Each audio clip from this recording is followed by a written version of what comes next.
1987, you win Rockingham, and then you win Richmond early in the season. Then in Atlanta, you lead 8 times for nearly 200 laps, but then a battery switch goes bad. Then you go on and you win the next 4 freaking races. Won 6 out of the first 8 races. That's crazy. What did y'all have? Wasn't that much of an upset? 86 was sort of a...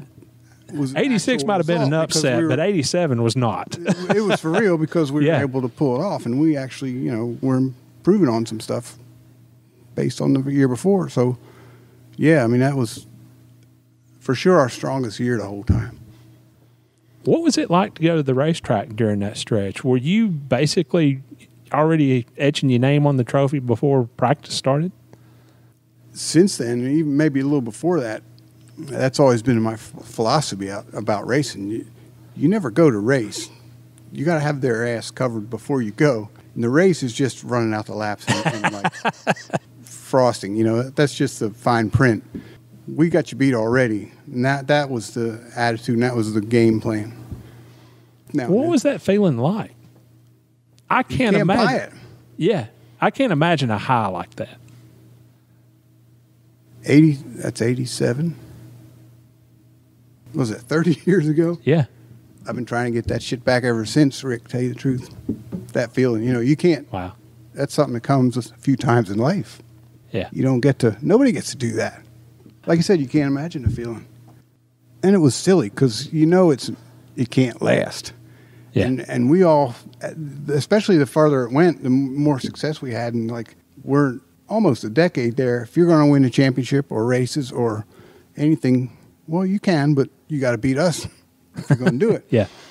And how long can you keep that up? You can tell it's how fragile it is, how rare a thing it is. And none of us wanted to be the one that kind of would make a mistake or screw it up, or, we couldn't get anybody hurt. We all did whatever was necessary to keep that alive, keep it going. Because we all realized how big of a thing it was, I think. People just shake their head. And that fed us even more, Being that dominant, was there ever a danger of maybe letting up off the throttle a little bit? We are so far out ahead that maybe we can ease up just a little bit and still kick their butts. As a race team as a whole, just going every week and doing the points aimed at the championship, which Richard's philosophy, that's always been it. It's a little bit different setup than just trying to win a race. Like the Daytona 500 every year. You go to that one trying to win a race. You go to all the other ones to win a championship. So if you got to take a 7th place that day, or that versus wreck and finish 20th, it's a no-brainer. You got to, in that sense, sometimes you got to take a crappy finish or not as good as you thought you should have been, because it's better for the whole picture to do that than it is to risk more and probably not get any return for it. So to answer your question, I guess that's, in that sense, you do back off and you be conservative. You have to go as hard as you can, but it has to be at a pace you can maintain. Even sleeping and resting is part of it. That's part of the competition. Competition never stops. But you got to eat, you got to sleep, you got to be with your kids sometimes.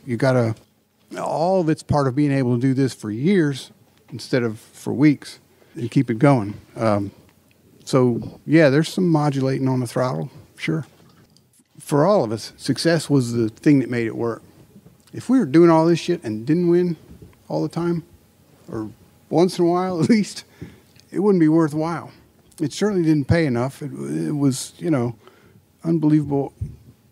Even by the 90s, it was still 70, 80, 90, 100 hours a week job, and not counting going on the road or, being gone at night and stuff from home. But we couldn't do it that much and that long and as hard as we did and put as much into it. If we didn't win, if we weren't successful at it, it wouldn't have been worthwhile. It would have fizzled before it started, I think. So win was everything, was the main factor of it.